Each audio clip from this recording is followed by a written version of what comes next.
7 বা 7.5 magnitude earthquake কিন্তু আমরা দেখেছি যে 2023-এর ফেব্রুয়ারি মাসে 6 ফেব্রুয়ারিতে কিন্তু টার্কিতে দুইটা ব্যাক টু ব্যাক হয়েছে এবং তাতে দেখা গেছে যে টার্কির মেইন ক্যাপিটাল থেকে বেশ দূরে প্রায় 300 থেকে 500 কিলোমিটার দূরে আর্থকুয়েকগুলো হয়েছে এবং যেই শহরের কাছে হয়েছে কারমানহাস একটা স্টেটে, সেখানে কিন্তু বিল্ডিং চাপা পড়ে 50,000 লোক মারা গেছে এবং তার পাশে সিরিয়াতে 10,000 লোক মারা গেছে। তো এই যে 7.5 ম্যাগনিটিউড বা 7 ম্যাগনিটিউড আর্থকুয়েকগুলো যে ক্ষয়ক্ষতি, যেটা আমাদের দেশে আমরা দেখছি যে হিস্ট্রি বলে যে এগুলা মোটামুটি 1869 থেকে 1930 সাল পর্যন্ত প্রায় 6টা বা 5টা হয়েছে।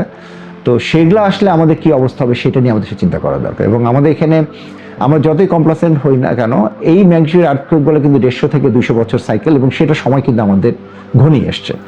8 হয়তো আসার সম্ভাবনা কম, বাট এগুলা এখন এইখানে আমাদের প্রস্তুতি আছে কিনা, আমাদের সাধারণ মানুষের প্রস্তুতি আছে কিনা।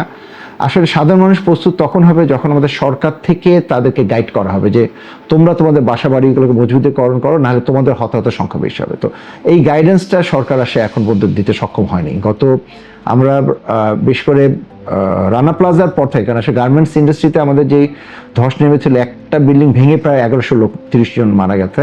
তো যখন আর্থকুয়েক হবে এরকম ব্যাক টু ব্যাক কয়েকশো বা কয়েক হাজার বিল্ডিং ভেঙে যাবে, অনেক লোক হতাহত হবে।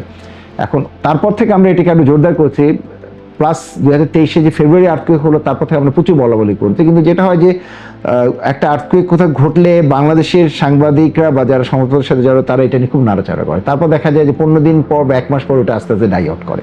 ঠিক আমাদেরও তাই হচ্ছে, কিন্তু আমাদের ওই যেটা বলছি যে আমাদের 1870 থেকে 1930 সাল পর্যন্ত যে আর্থকুয়েকগুলো হচ্ছে সেগুলো কিন্তু টার্কির আর্থকুয়েকের সমান। এবং সেই আর্থকুয়েকগুলো হলো টার্কি থেকে আরেকটা আমাদের বেসিক ডিফারেন্স হচ্ছে যে টার্কির ঘনবসতিপূর্ণ না আমাদের মতো।